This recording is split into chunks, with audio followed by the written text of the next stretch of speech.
morning, Nick. Good morning.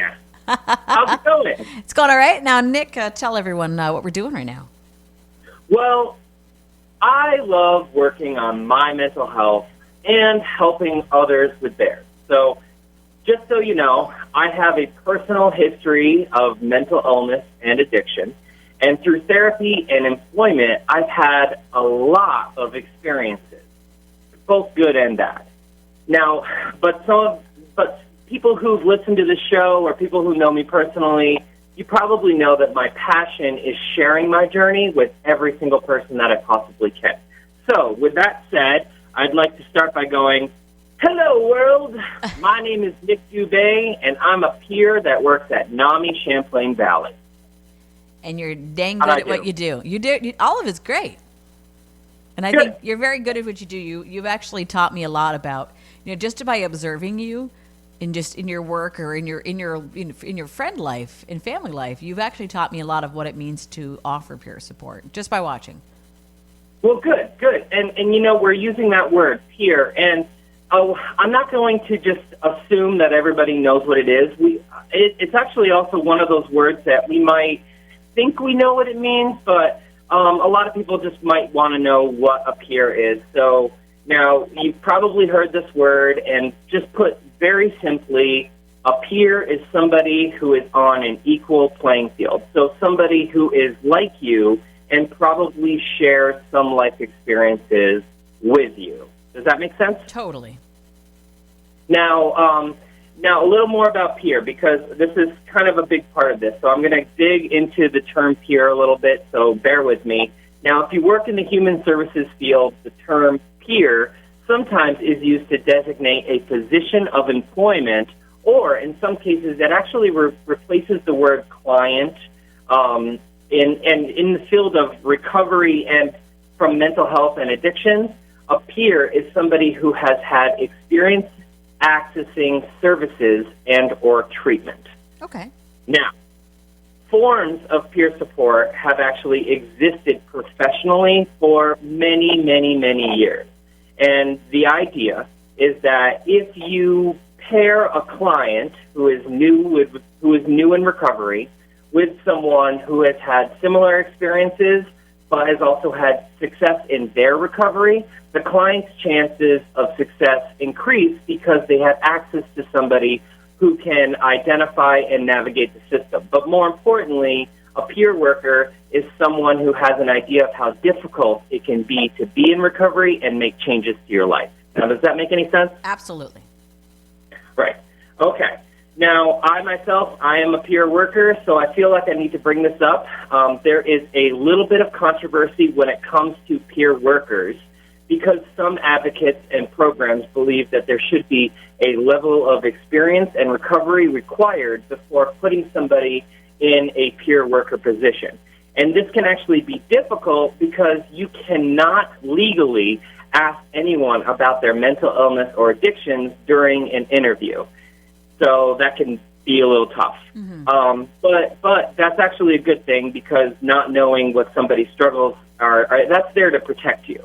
Right. And personally, I actually believe that everyone's ability and experience could be valid in a certain way, and the hiring of peer workers is less about benchmarks and probably more about the quality of management and the organization's needs. Does that make sense? Mm-hmm. Okay. All right. So today, I don't actually want to talk about being a paid peer supporter or employment. I want to talk about providing support for your friends and your family and the community at large. Now, if this is something that interests you, it might lead to employment, but more importantly, it's an opportunity for you to make the world a better place to be. So, Amanda, are you on board? I am. Okay, good. Now, if you go ahead and Google what is peer support, a lot of organizations have their own definition, but the most versatile definition that I found was actually from Wikipedia. Okay. So Wikipedia states that peer support occurs when people provide knowledge, experience, emotional, social, or practical help to each other. It commonly refers to an initiative consisting of trained supporters and can take a number of forms, such as peer mentoring, reflective listening, or counseling. Okay. So, yeah. So there are several types of trainings that you can actually take that help you provide better support to your friends and loved ones, such as Wellness Recovery Action Plan, which is called WRAP, or Bridges Out of Poverty, and Recovery Coach Academy, and many, many more. And if any of these trainings appeal to you, let me know, and I will try to get that information to you on how you could take these trainings. You can actually access me through Amanda, or you can shoot me an email. My email is nick@nami-cv.org. So we're going to talk about providing peer support. Now, what does that mean to you, Amanda? For me, it generally, I'm going to make it a personal thing, because I try to say this on the air often, that sometimes you carry and sometimes you're carried.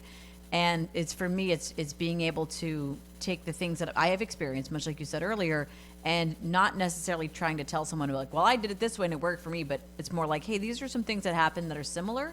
Take what you can from this, and if you take something, that's great. If you don't, that's also great. But know that I'm here to bounce anything off of. That's how it works for me. Yeah, that's how it actually, I think, works for most people who provide support. Now, there's a difference between providing support professionally and providing support as a peer, and even peers can be professional. But there's kind of this hierarchy of need when it comes to going to somebody for help. Like, if you go to someone to help you prepare their taxes, you assume they know how to prepare taxes, right? Mm-hmm. So they're probably not going to tell you every single thing that they know while you're preparing their taxes. They're just going to kind of do their job, and you're going to pay them, and you're going to expect them to do their job. But when it comes to peer support, it's a little different, because it's a little more about transparency and letting that person know that you might not necessarily be the greatest expert in the world, but you care and you want to help. Does that make sense? Totally. Now, for the sake of this show today, I have come up with 5 tips on how you can better support the people around you.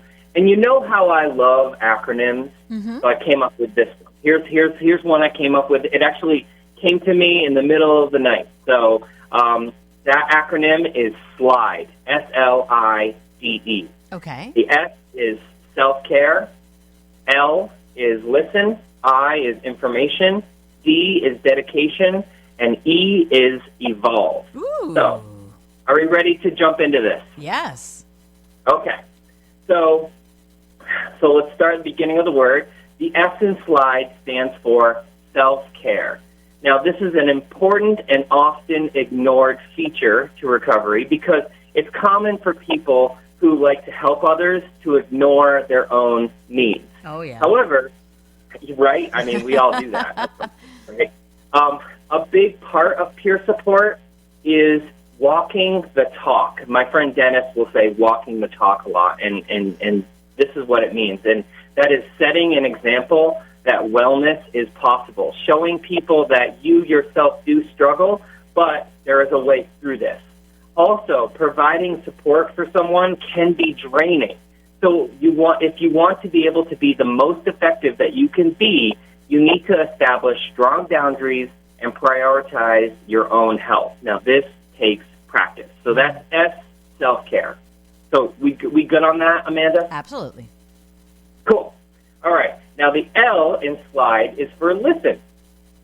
To become a good listener is a skill that requires practice. Now, you might already believe that you're a good listener, but I think that if this is something that you should just assume that you're not that great at and you want to get better at it, because that's not going to hurt anything to work on it. So you need to learn to listen and not just wait for your turn to talk. Does that make sense? It does, and it's something that I think that it's evolving. Because sometimes I think I get really good at it, and then I slip into old patterns. And usually it's when I am too thinned out to be able to be a good listener or a good peer. That's when I start waiting for my turn. And it's like, okay, right. Redirect. It's not about you right now. Okay, stop it. You know? Right.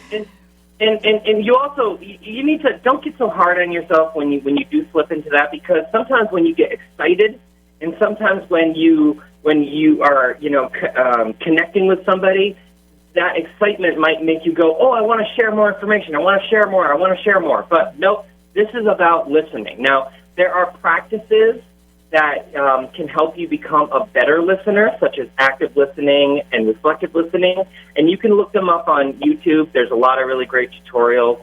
I actually have a couple up at my blog, which is mhsg.org. But also, you need to keep in mind that this is their journey, and the more comfortable that they feel when they're talking to you might make their recovery that much easier. For them, at least. Mm-hmm. Now, when I have needed people to listen to me, I think the most powerful response that I've ever received was, that sucks.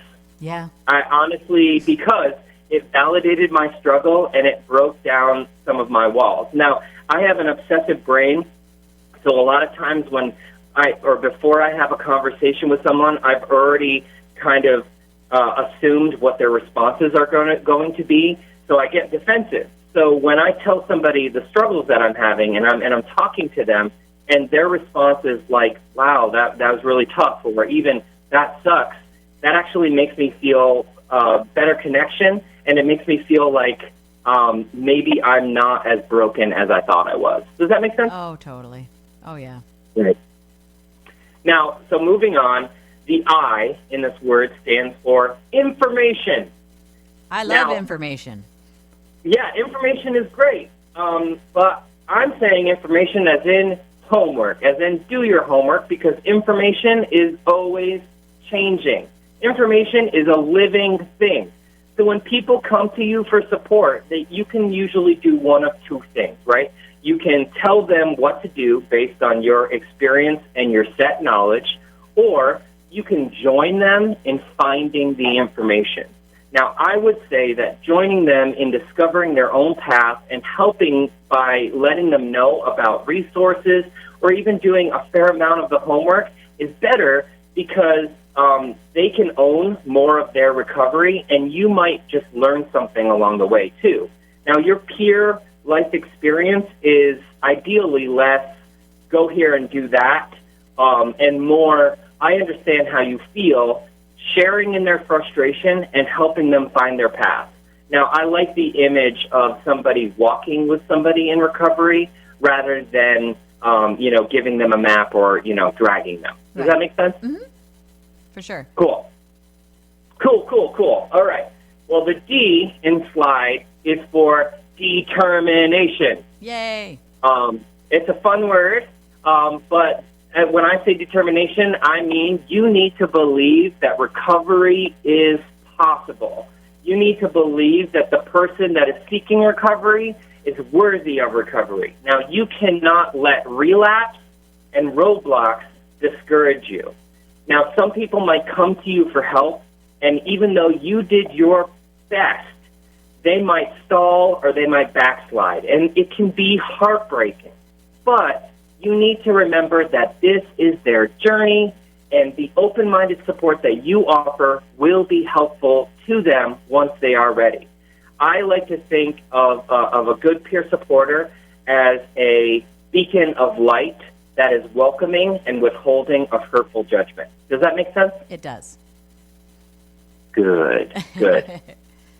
All right, so we're at the end of the word right now, and that's E, and that the E in slide stands for evolve. Now, I believe that there are multiple paths to recovery. So when one doesn't work, it's a good idea to look back and evolve a plan if necessary. Remember, an important part of success is failure, learning about what doesn't work and then moving forward.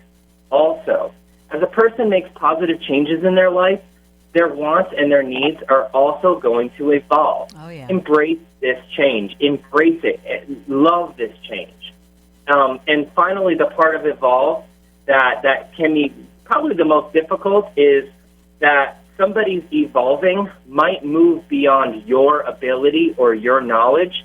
So helping your friend or your loved one find support aside from you is just just what they might need. Yeah. So you can that's just take that's it. So, again, that's slide, and, I'll have more of that, but that's self-care, listen, information, dedication, and evolve. And so did I do okay? I think you did great. I think, but that's how I remember stuff. Is I like having those kind of like devices in my brain to say, okay, that's what this means. So when I need to slow down, I can slide, go through the letters with myself. So right. I appreciate that. Yeah, thank you. So don't feel like you have to have written all this down, and especially if you're in the car listening to this show. I'm actually going to have a post up that will have explained slide up on my blog, which is mhsg.org, or I will also have a link to it on my Facebook. So you can find me on social media by looking for the Mental Health Survival Guide on Facebook, Instagram, Twitter, and Tumblr. And Tumblr. I haven't been on Tumblr in a while. I have one. I know. I just like the format. I do too. I just haven't been on in a while. That's all. Yeah. Yeah. Well, actually, You know what, though? I just wanted to say before we go that if any, I would actually really like some feedback from our listeners. If anybody, I'd like to know what they think about peer support, and to see if they have any suggestions for future topics. They can send me an email, nick@nami-cv.org, or they can reach out to you, Amanda, on social media. And I just want to say for you to take care of yourselves, grow, and just know that survival is more than staying alive. That always puts me in a good mood. It's always a nice, my Monday reminder of just that. So I appreciate that. Awesome.